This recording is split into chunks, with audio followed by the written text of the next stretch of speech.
Good morning, everybody. I've got this puzzled look on my face a little bit because I was recording and it only recorded for 9 seconds and then it just stopped. I have no idea why. But at any rate, okay.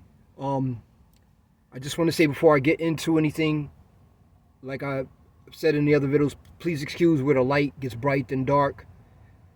I have no control over that because I don't have like the ability to do editing and all of these things like this. And I think it's because there's not enough light in the vehicle that I'm in, but I can't provide more light. I don't have the means to yet.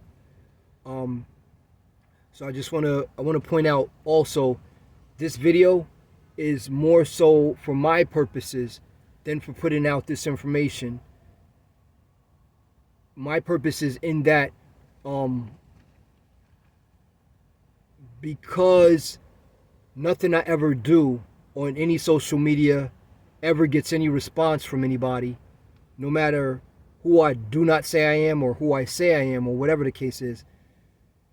I want to see if it's because I'm putting this out about van life, nomadism, all these things like this, if that's going to generate more views, likes, and subscriptions, and people choosing to be notified. So now, I'm going to try to just make this one video. You always hear me say that. I'm really going to try because I don't see myself putting up to my gigs or low, as far as how much I have available on, we'll just say, whatchamacallit, on when you upload. And so I would like to try to make this one, but in my mind I'm thinking that, this is like a billion videos worth. I'm just thinking in my mind though it's probably going to be two. I'm going to try to make it one. So let me jump into it. I'm going to try to keep it like I do, under 20 minutes, so I know it's about 3 gigs it eats up, so on and so forth. Okay, so let me briefly touch on, I'm going to briefly touch on everything that I said there, but let me start it at, because most of you haven't watched the other videos, I'm gonna breeze right through the core of why people become nomads. So, me being the director of the Illuminati, let's start it at the nothingness. The nothingness is what was before all existed, and for some reason all things came into being, slowly but surely, some quicker than others. But now, no one knows why anything came into being, and that coming into being is what created the entity which we all reside in, which people know as God or the Supreme Being or Supreme Spirit or whatever you might want to call it. We reside in that construct, and it is our duty, all of us, all living things, all things that cease to live, and if you want to call them ghosts after that, it's ghosts when you pass away. It's a spirit before you live, and people would argue spirit afterwards. I'm not going to try to do the arguments. I'm just saying all forms of life, be they, life as you know it in life and life as you know it in death, or whatever, purgatory, whatever. It's the responsibility of all to realize that we reside inside of something else, and we are it collectively. So race was never a part of the picture. Sexuality, never part of the picture. All those other things, not important. Rich or poor, none of that's important. What's important is that you serve being good and doing what is necessary to sustain the environment around you. So now, with that being said, at the beginning of time, which we'll calculate as coming out of the nothingness, and before anybody existed, when these hot pieces of whatever shot off, like when you do welding, and they cooled and formed planets, and some didn't cool so quick and form stars, and then some of the planets settled into orbit around the stars because of magnetism and all these things like this. form the different atoms which create the being that we live inside of, or entity we reside in, be it a spiritual or physical being, there was goodness at first, but then at some point everything diverged, so that you had goodness and then you had things going away from that, which you would call bad if they worked against what we reside in. And then you had things that were somewhat neutral, that didn't feel it was necessary for them to perform a task for the environment, nor against. That would get into things like gray aliens. So you had, if you want to say, the Anunnaki, who the Illuminati comes from. Okay, you have the Illuminati, then the Anunnaki is just one version of the Illuminati, because I might have said that wrong. Oh, there's a vehicle passing by. Well, no, I said I wasn't going to hold any other videos. I'll just talk through it and over it, so I don't lose seconds. Those are valuable. Okay, so you have all these different alien groups, which at first were spiritual entities that were able to be nomads, and had to be nomads in a sense because perhaps they did not have any vessels to travel in or reside in, and in some cases did not need them. And so over time, however, when spiritual beings started becoming physical beings, for whatever reason, people needed places to protect them from, the environment, or to provide a place of solitude, things of this nature. And so that's where you started having the first occurrences of what you want to say, nomads who settled. And so some of these entities had the ability to create vehicles with their minds. It still goes on. This is some of the unexplained aerial phenomena, or UFOs as you call them. Entities who aren't necessarily here, how they say Esau, but you guys, most of you call him Christ, was able to be here, though he never existed here.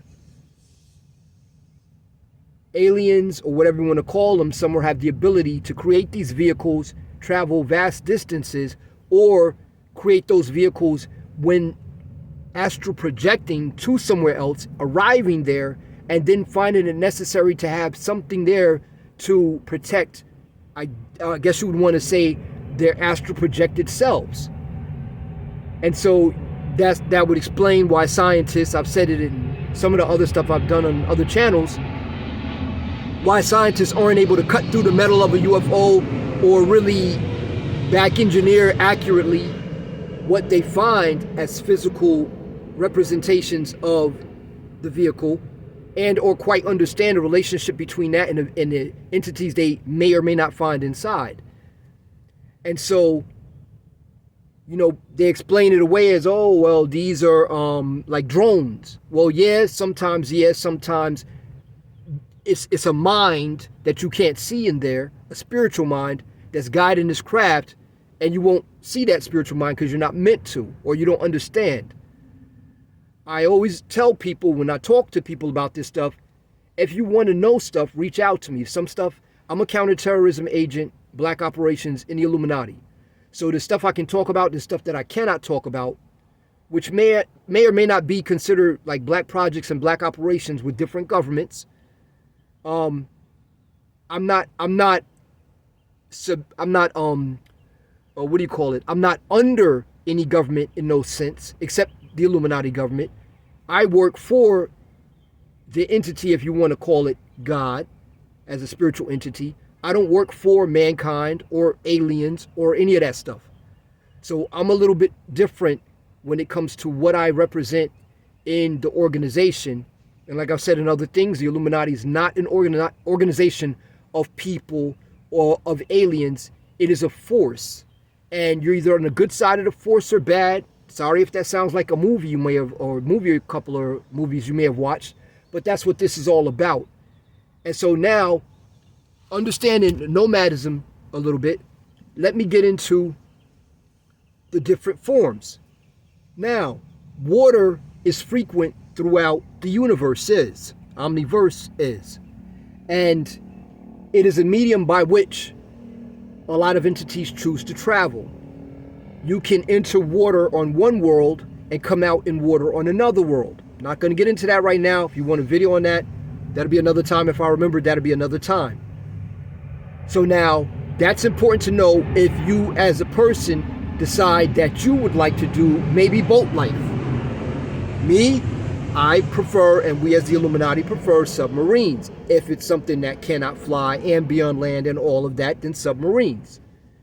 Because a boat can flip over, it can capsize, and you're just fish food. A submarine, yeah, it can sink, but if you make a submarine correctly, it should be more stable and a better choice than any boat ever.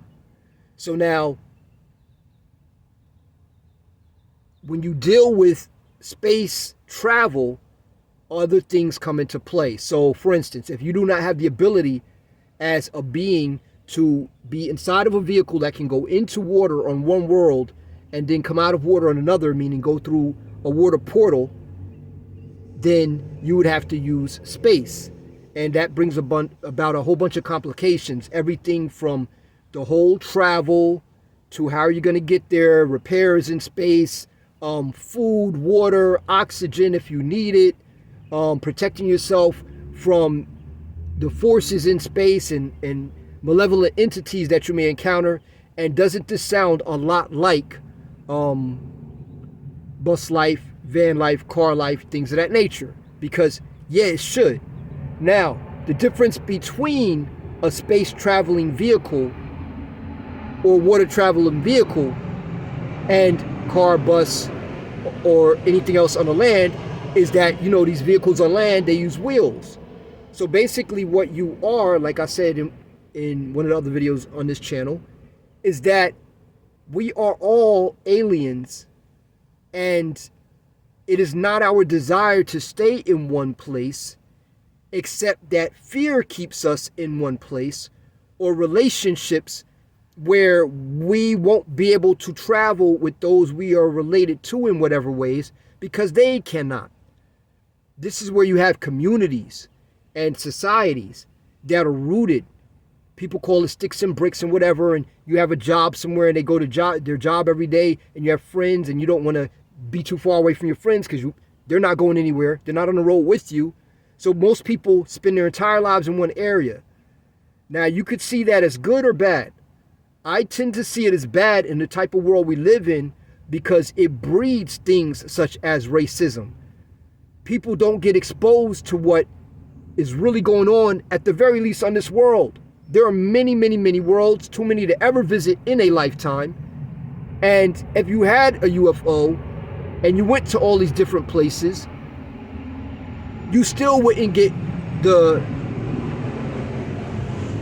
complete picture of what life is about or what there is out there and things of that nature, to know that there should be no reason for racism and all the other malevolent types of constructs that we have here in this world. And so, you know, you as an alien inside, you want to be able to move about freely. This is, yeah, a slave planet. It's designed that way. Not by all alien groups, but by few who want humans to stay on the world, on the planet's surface, and do what they need them to do. The hierarchies know what those tasks are, and they follow the will of those entities, those physical and or spiritual alien beings or interdimensional beings from the future, from Earth, be it mankind or not, past, or whatever the case is. And so you end up stuck in these communities and you get frustrated inside because you don't understand that your yearning is to go out there into space. The closest you can come to it is to sell your house, give up your apartment, get in a car, van, or bus, whatever it is you have at the moment, because you're scared to go into further debt and just run out there, which is in and of itself smart. But the problem is that you cannot, even though you see people do it, please, please, please, please, please, please, and I don't have to tell you this because it works against me, because I do not have a bus yet. I do not have a submarine yet. I do not have a plane and will just say, I do not have a UFO I can use yet. And so this breeds competition for me at auctions or whatever, for whenever I'm able to get the money. But my not saying these things is doing goodness, righteousness, my job as the director of the Illuminati, and service to God is doing all these things, a disservice, and it's being part of the malevolence that goes on. And so what I'm saying to you is, just like you need to be able to walk around in your house, and you need to be able to go and come and buy groceries and put them in your house and all these other things. But the problem is that a house can't move, an apartment can't move, whatever you live in that's stuck there can't move. But if it could be moved, you would take that to the grocery store or to the mall and walk out of the mall, put the stuff right in your house, in your freezer, fridge, your closet, whatever, because you know that when you have a car, it limits so much. It creates so many problems. If you get into an accident, you're likely to die. Car, van, either one of those. If you have, say, a bus, then you are able to do the same thing that I just described as if you were able to take your house and bring it over to the mall, bring it over to, for your pet to visit the veterinarian, bring it over to the grocery store, wherever you might need to go. Or you want to go to the Appalachian Mountains and chill there for, a couple of hours. Bring your house over there. If you had a bus, I know the bus won't climb the Appalachian Mountains. If you had a UFO, you could.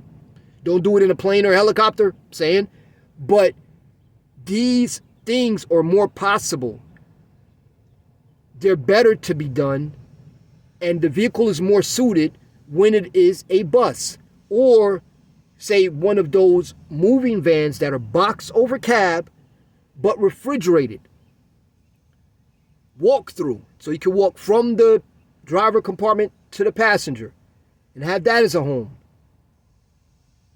For the love of God, please, people, stop doing this bus life, van life stuff. Stop doing stop doing that nomad life thing, on foot. It sounds great and all when you see people say, oh, I backpacked through Europe, and they'll say all this great stuff about it. But all it takes is the one person who's being honest, who went through hell doing it, to get on a channel, which maybe there's some videos about it, and say, for the love of God, don't walk nowhere, nowhere in the world. I'm saying to you, as someone who knows stuff that's going on that you will never know, that I can never tell you, and stuff that I can if you asked me, but none of you seem interested in knowing. You'd rather just fall down a hole somewhere, or cost you or your loved ones their lives, or their safety, or financial situations getting ruined, things. You'd rather do that than have someone who looks like this, and, give you advice. Or you don't want to watch his channel because you're going to make him YouTube famous, and I don't want to make one of them YouTube famous. That would be nice because of the money. I need the money. You just don't understand. We as the Illuminati need the money because, like I said before, we're not rich. We're mostly poor. Some of us have old money because we've been alive since the beginning of time, and we've been involved in some of the things that go on, but not hands-on, just so that we are inside. It's no different than being an intelligence agent that's deep cover. It's no different. No different than being a police officer who's deep cover, though I am not a police officer with any government. But I'm saying to you, I know. And so I'm going to make another video, because it's at 19 minutes and something seconds. But just in case you decide, like most people do, not to watch my next video, I'm saying get a bus. Do your research first. Get a bus, or get, like what a Class C motorhome, and not the van body ones, like, an international truck body, those big, long 45-foot ones. What they start out as before they put the furniture in and charge you $1 million for them. Get something like that. The biggest U-Haul truck. That's the smallest thing I would ever try to do this in. Something like that to do this in.